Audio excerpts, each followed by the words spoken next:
Hey everyone, Miss Fisher here, and today we're reading a story on Epic. It's called Memphis, Martin, and the Mountaintop.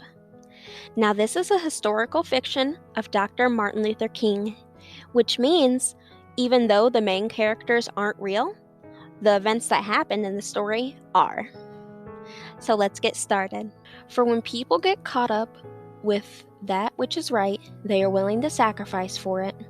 There is no stopping point short of victory. Dr. Martin Luther King Jr. The Sanitation Strike of 1968. This story was mined from history books and the memories of a Memphis teacher. When she was a child, she marched in the Memphis Sanitation Strike with her mother and father. Men, women, and children contributed to the strike of 1968. Whole families sacrificed their comforts. They suffered for the cause. However, Dr. Martin Luther King Jr. paid the highest cost. He gave his life to the struggle for freedom and justice. Memphis, 1968. I remember Memphis. I remember the stinking sanitation strike. Alley cats, rats, and dogs rummaged through piles of trash. Black men marched through Memphis with protest signs raised high. I also marched in 1968 with red ribbons in my hair. I remember Memphis and legions of noblemen. I remember broken glass and the voice of a fallen king. Fire, smoke, and ashes ravaged midnight cityscapes. Black men marched for honor, and I must tell the story. You must tell the story, so that no one will forget. Mud puddles. The conflict started in January, cold and wet with rain. Poor wages for black sanitation workers sparked grumblings of a labor strike. In stormy February, death made the grumbling swell to a loud, blasting rage. I know. I was there as clouds covered the Memphis sky. I had skipped outside to splash and play on a sidewalk in mud puddles. Lorraine! Lorraine! Mama called my name. I could feel it. A punishment was on the way. But when Daddy ran up the porch, distressed and out of breath, Mama ignored my muddy shoes on her clean kitchen floor. Bad news traveled at lightning speed. There was a tragic accident on a Memphis garbage truck. 2 black men working in the rain never made it home for dinner. Their names still live with me. Etchel Cole and Robert Walker dumped garbage with my daddy. Several Memphis garbage trucks were old and unsafe. The trucks were not maintained. According to my daddy, a packer blade malfunctioned, crushing his friends. Daddy told Mama, "It ain't right to die like that." Mama shook her head, and I saw a new storm rising up. I saw it in their eyes. March and orders. Memphis sanitation workers shared one common trait. Like my daddy, most of the men were black. They carried rusted garbage pails as slop dripped down their clothes. White managers called them ugly names, too ugly to repeat. The average pay for sanitation workers was $1.70 an hour. Daddy called it starvation pay. Even with a full-time job, he needed government help to buy groceries for our family. Sanitation workers formed a labor union to advocate their rights. Better pay seemed close at hand.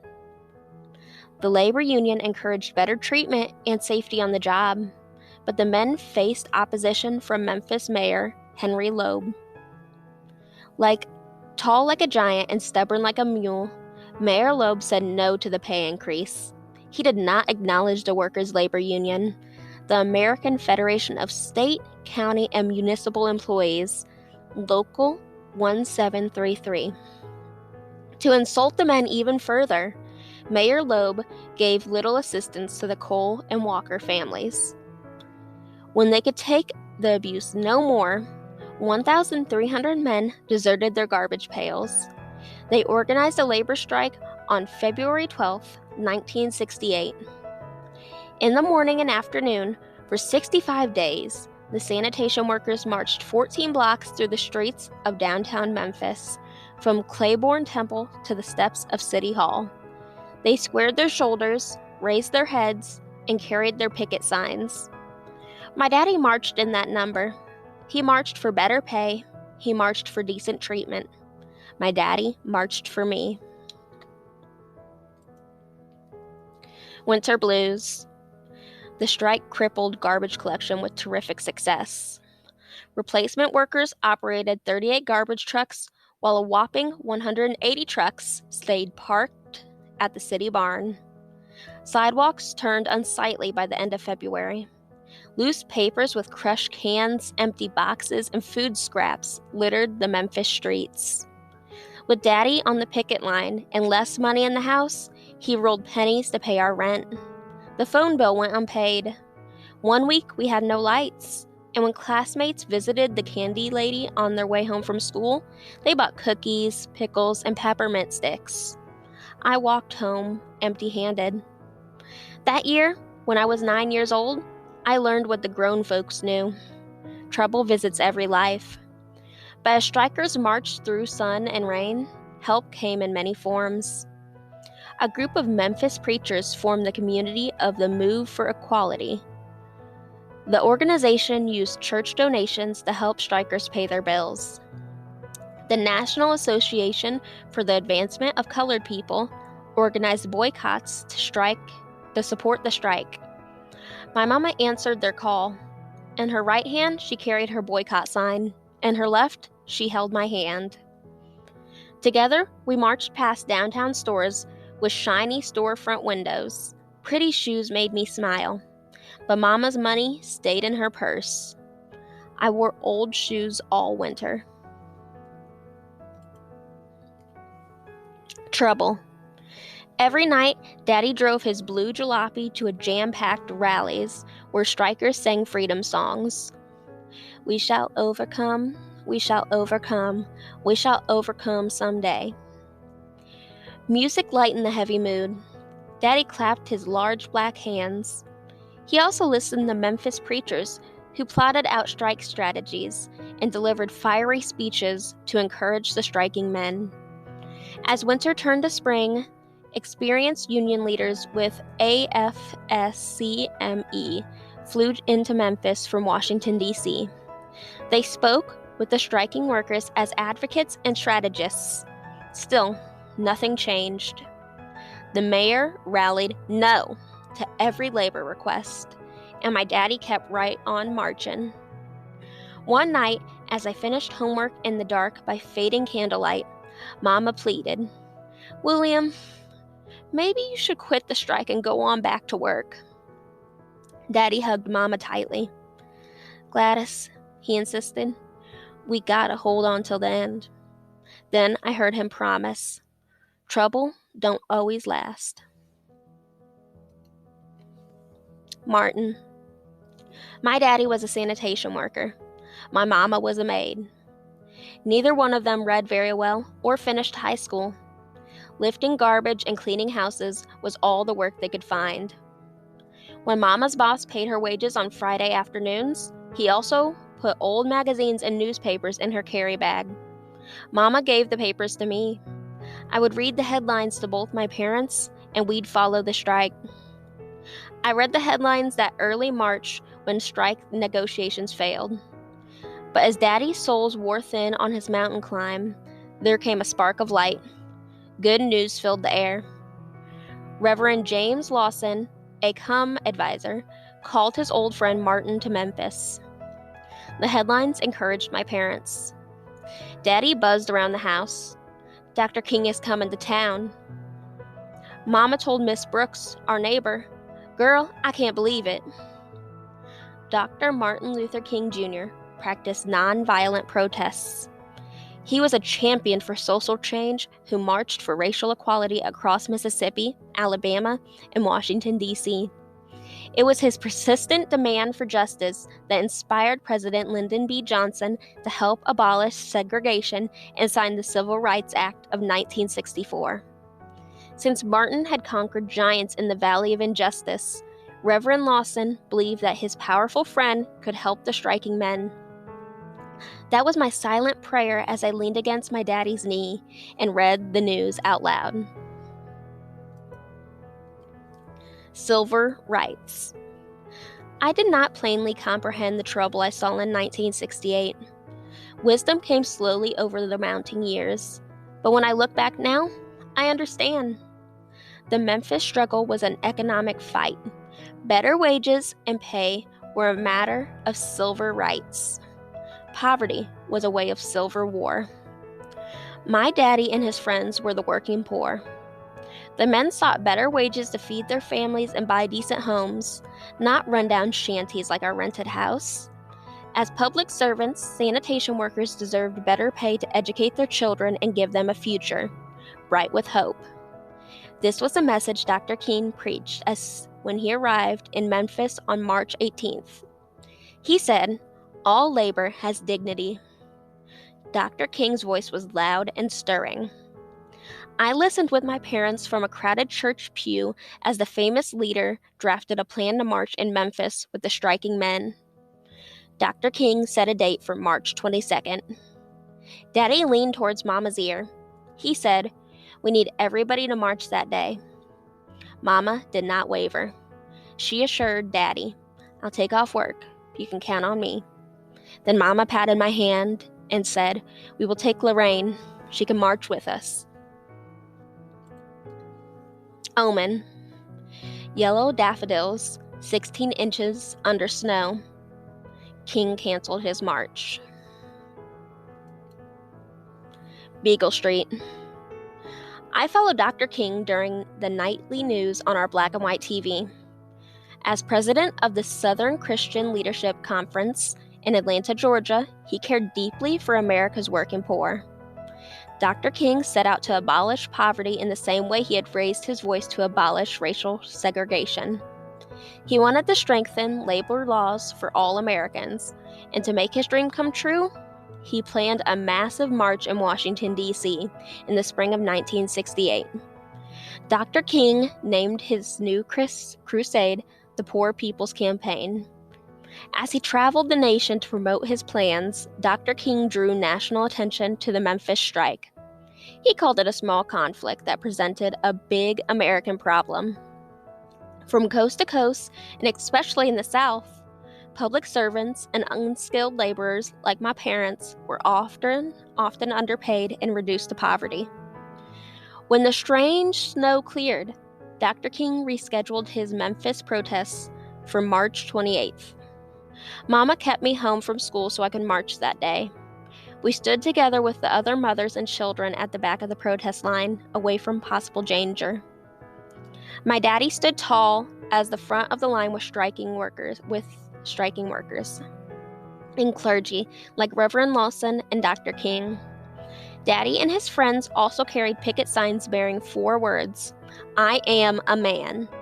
With or without a pay increase, they demanded Mayor Loeb's respect. 6,000 people, blacks, whites, men, women, and children, gathered in downtown Memphis. Police stood guard with tear gas, billy clubs, and guns. 15 minutes into the march, there was a sound of breaking glass. Looters threw bricks and sticks up and down Beagle Street. They shattered storefront windows as strikers and strike supporters scattered their way to safety. Police sprayed tear gas and beat guilty people. They beat innocent people too. Blood spattered everywhere. It was difficult to see, and I was separated from my mama. I yelled, "Mama, where are you?" Daddy found me on the curb. He scooped me up and we ran to a nearby church. Mama lost her hats and gloves, but she managed to reach us safely. It was never proven, but rumors said militant teenagers started the Beagle Street riot.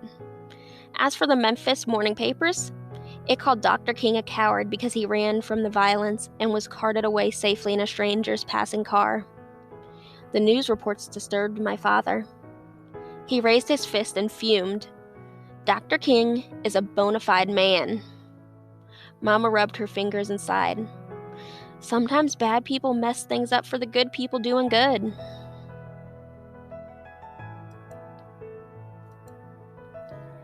Trucks and tanks. Mayor Loeb issued a state of emergency in response to the Beagle Street riot. He imposed a 7 p.m. curfew and called 4,000 National Guard soldiers to patrol the Memphis streets in military trucks and tanks. The presence of soldiers restored the peace, but on the following day, the strike seemed to have no end. Mayor Loeb held firmly to his anti-union position, and workers continued to march. The sight of loaded guns did not send them back to work. From my bedroom window, I saw soldiers in big green tanks creep slowly up the street. I waved to my friend Jan, who sat in her window too. Nobody played outside that day. Fear locked us in our houses. Dreamers don't quit. When challenges arise, dreamers keep on climbing. My daddy was a dreamer. Dr. King was a dreamer too. When the Memphis March turned into a riot, the disappointed leader left the city, but he promised to return. He promised to lead a peaceful march in support of the striking workers. And as Dr. King made new plans to protest, death threats rattled his ears. Somebody wanted to kill his dream of economic freedom for the working poor. Threats did not stop his mountain climb. On April 3, 1968, Dr. King kissed his wife and his children. He left his Atlanta home and boarded a flight to Memphis. I was there on that stormy night Dr. King returned. Clouds blotted out the stars in the Memphis sky. Wind whipped through the bending trees. My daddy beamed with hope when he told Mama, "Dr. King is going to preach tonight at Mason Temple Church." In Daddy's blue jalopy, we sputtered through the pounding rain. We chugged through bursts of lightning and the shrill of a tornado siren. When we entered the church, a preacher named Abernathy stood at the microphone. Ralph Abernathy was Dr. King's best friend. On that stormy night, he delivered terrible news. Dr. King was sick and resting in a motel room. Rain-soaked faces grumbled. My daddy did not drive through the sheets of rain for Ralph Abernathy. He came to hear Dr. King. As the crowd listened to speeches about the strike, I slept in Mama's arms. Kaboom! A voice like evening thunder shook me from sleep. It was Dr. King. Like Moses on the mountain, he charged men, women, and children to make the world a promised land flowing with freedom and justice. Like a man preaching at his own funeral, Dr. King used vivid words to paint a story of his life. He described his challenges and triumphs during the civil rights movement, and in the face of death threats, Dr. King spoke boldly. He encouraged Memphis strikers and strike supporters to march, boycott, and raise their voices for workers' rights until victory was won. His voice boomed. I may not get there with you, but I want you to know tonight that we, as a people, will get to the promised land. The crowd rose up with a deafening shout. My daddy yelled, "Amen." My mama yelled, "Praise the Lord." An old man hollered, "We can't stop now. Dreamers never quit." Lorraine. My name is Lorraine, like the Memphis Motel. Many years have passed, but the building still stands. The Lorraine Motel is a storied shrine. Dr. King shared his last meal and rested there on April 4th, 1968. The leader spent his last hour on the second floor in room 306, where he talked with Ralph Abernathy and Samuel Kiles. They joked and laughed the way good friends do, and they spoke of plans for an evening rally with the striking workers. The laughter did not last long. Evil showed its ugly head as James Earl Ray hunkered down in the open window of a boarding house. Perched 70 yards from the Lorraine Motel, the escaped convict pointed his rifle at room 306 and waited. He saw his target at 1 minute past 6. Dr. King stepped on the balcony where he greeted his friends in the parking lot. Ray fired his gun, and the bullet pierced the dreamer's neck. News of Dr. King's assassination spread quickly. In Washington, D.C., Chicago, and Baltimore, young people expressed their grief with looting and raging fires. Mayor Henry Loeb called for the return of the National Guard. There was not much looting in Memphis, but a fire burned in me as I stretched across my bed and listened to the radio station WDIA. Between finger-snapping hits by Aretha Franklin and James Brown, the black disc jockey cried for the loss of Dr. King. I cried too when Dr. King was shot. I also wrote a poem in my school notebook. Writing served me better than breaking glass, and Mama posted my poem on the crumbling wall of our rented house. The King is Dead by Lorraine Jackson. Not long ago, there lived a king. He did not sleep in a castle. He did not wear a crown. He did not rule a royal court or ride in chariots. The king marched in the streets. He lived to help the poor. He lived for peace and love. Hate killed the king.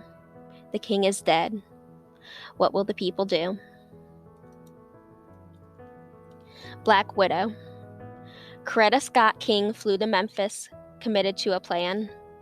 Dr. King had pledged to support the sanitation strike with a nonviolent march.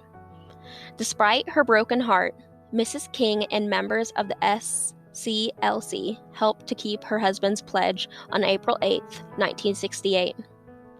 The Memorial March served as tribute to honor Dr. King's life.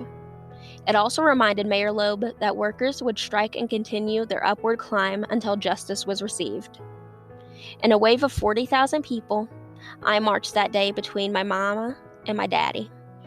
Those who marched with us were ministers, labor leaders, political figures, entertainers, and everyday people from Memphis and around the nation. Nobody spoke a word.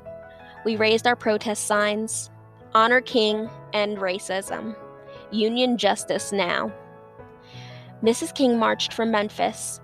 Behind a veil of mourning, she buried her love in Georgia. Victory on a blue note. The Memphis Sanitation Strike ended on April 16, 1968. Mayor Loeb never bargained with the workers. President Lyndon B. Johnson sent James Reynolds, a top U.S. labor official, to negotiate a settlement. Reynolds brokered an agreement between the sanitation workers and the Memphis City Council. In the final deal, the city of Memphis recognized the workers' labor union. The men received a pay increase of 15 cents an hour, and they were promised job promotions based on merit, not race.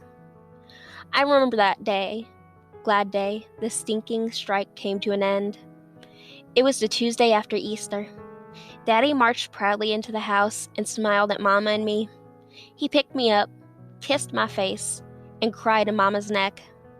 Mama squeezed us so tightly as tears filled her eyes. So much was won, so much was lost. Freedom is never free. Mountaintop. Dream big, walk tall, be strong, march on, don't quit, never stop, climb up the mountaintop. All right, everyone, that was Memphis, Martin, and the Mountaintop. I hope you enjoyed that story, even though it was based off real events and they weren't that fun. Now, this story, since it was historical, it does come with a fact sheet, so I will include that at the end of the video. Next week, we will continue on reading Frindle. I'll see you guys next time. Bye-bye!